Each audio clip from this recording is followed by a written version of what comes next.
Hi, Johnny. Did anything happen at school today? Not that I can think of. Are you sure? I mean, they had burgers for lunch. They're pretty good. Johnny, that's not what I mean. Did you get in trouble today? No, I didn't. Then why did I get a call from school saying you started a fight? I do not know. I did not start a fight. That just isn't true. Well, that's not what the school's saying. They're saying you started a fight with a boy named Ryan. That's not what happened, Mom. I didn't start a fight. Well, Johnny, now they want to suspend you. Mom, schedule a meeting with the principal so we can straighten the situation out because what they're telling you is not the truth. Come in.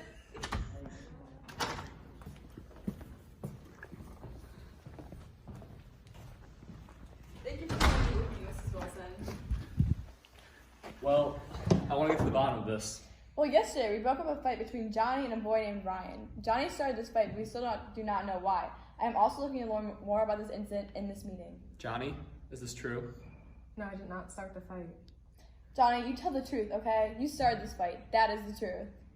How do you know what is or isn't true? And how do you know what my truth is to me and not to someone else?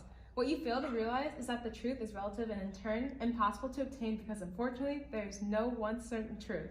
Everyone has their own truth, and that truth is true for them. So how can you sit here and tell me that my truth isn't true, and then reprimand me based on your truth? That's not fair, and I demand that you let me go without any punishment. What do you mean more than one truth? How can there be two truths? Well, it's like when you see something and you know what you saw, and someone tells you they saw something different, but you still know what you saw, and now there's more than one truth. I still don't follow. Okay, it's like this. Say you go out on a date with someone and you think it really well. That is your truth. However, the person you went out on a date with could think that the date went terribly and that you're an old creep that talks too much about Brian. Byron. You're missing the point.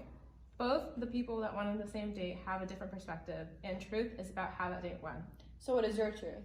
My truth is that Ryan bullies and hits everyone, so I stood up for everyone and told him if he doesn't start to be nice, that I would tell on him. Then he tried to hit me, so I fought back. You only saw one part of the fight, the part after he swung first. Oh, I see. Good, because I refuse to be punished for starting the fight that I did not start. Because that may be your truth, but it's not mine. Well, Johnny, just let me say this. You've impressed me today, not just with your surprisingly extensive knowledge of postmodernist philosophy, but being that you were in 4th grade, but that you were able to stand up to me and your bully. That being said... So you're not going to suspend me? That being said, I'm still suspending you for getting into a fight on school property. However, we'll only suspend you for 1 day instead of a week, and we will also be suspending Ryan for his mean actions against you and your other classmates. Thank you, Principal Wilson. Have a good day. Well, I see this as an absolute You're in so much trouble, young. This video, if you couldn't tell, was supposed to be a representation of subjective truth and a need for multiple perspectives. Postmodernists believe that everyone is subjective because everyone has a different perspective of the world and no one has experienced the world the same way another person has. Subjective truth means that there is no one truth because everyone has a different idea of the truth based on their own perspective. I tried to show this through a situation where a school tries to punish a boy for something he did without first learning the boy's perspective. The school created something that postmodernists call a meta-narrative. A meta-narrative suggests that there is one universal truth. Postmodernists believe in gathering as many narratives or perspectives as possible to come as close to the truth as they can. The school chose to make their perception of the fight into the meta-narrative, or the universal truth. Luckily for Johnny, he knew enough about postmodernist philosophy to point out the school's mistake to his principal by explaining the idea of subjective truth. As you saw, this led to Johnny's perspective and his truth to be heard and included in the narrative, and he even got a lesser punishment. The way I incorporated our first reading, Atonement, into this was when Johnny was trying to help Principal Wilson to understand how truth is subjective and there can be more than one truth.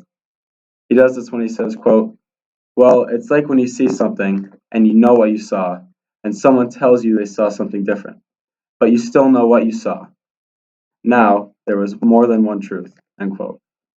This connects to Atonement when Bryony knew that she saw Robbie in the bush with Lola. The second example that Johnny uses connects to the other text we read, Disgrace. He describes a date scenario and how there can be two contradicting truths about the same date. Johnny subtly brings the king of creepy dates David luring himself into this example when he calls a man on a date, quote, an old creep that talks too much about Byron, unquote. Subtle, right?